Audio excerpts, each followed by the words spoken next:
তো গাইস, কালকে আমার মেয়ের বার্থডে।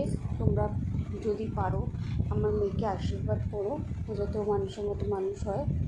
তো আজ কালকে যেহেতু বার্থডে, 12টার সময় তো একটা কেক কাটিং বানতাই হয়।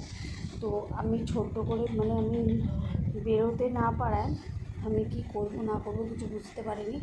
আমি জাস্ট 11:30 নাগাদ ব্লিঙ্কিট থেকে একটা কেকের বক্স অর্ডার করেছি। তো তোমাদেরকে চলো দেখাই। ও আসলে আমি ওকে সারপ্রাইজ দেবো। ও জানেও না যে আমি এই ব্যাপারটা করেছি, ঠিক আছে। কিন্তু ওর মামা আমার ভাই বাবুজি কেক নিয়ে এসছে। কী করবে আর, রাত্রিবেলা অফিস থেকে এসছে, তো বাবুজি কেক নিয়ে এসছে।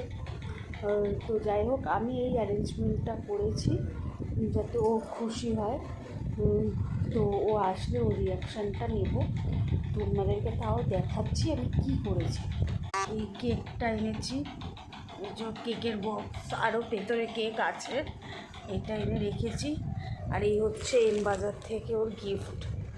আমার বাড়ির পাশে যেটা হয়েছে বললাম, এই একটা ক্রপ টপ, তারপরে ও বিটিএস লাভার যেহেতু, এই জন্য পার্পল কালারের মগ, ভেতরে স্টেনসেল আছে এরকম। ও জল খাওয়া হয়ে গেছে খুলে এইটাতে। তো এটা দেখিয়েছি, আর কোনো কিছু দেখাইনি। এই একটা ব্যাগ, পার্সের খুব শখ ছিল, তো বড় হচ্ছে আস্তে আস্তে, পার্সের দরকার পড়বে। এই একটা, আরেকটা এই একটা মাগটা খুব সুন্দর দেখতে।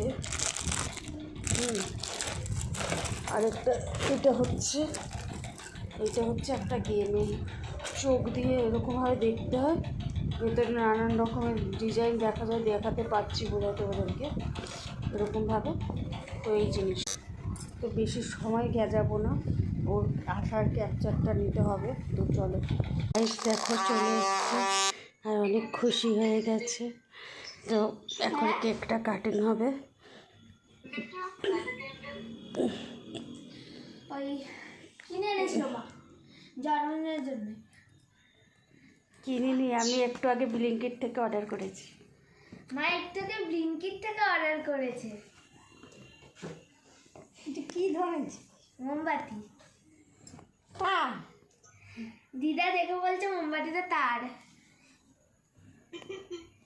হ্যাপি বার্থডে কর, হ্যাপি বার্থডে। হ্যাঁ, হ্যাপি বার্থডে টু ইউ। কাকে বলবো?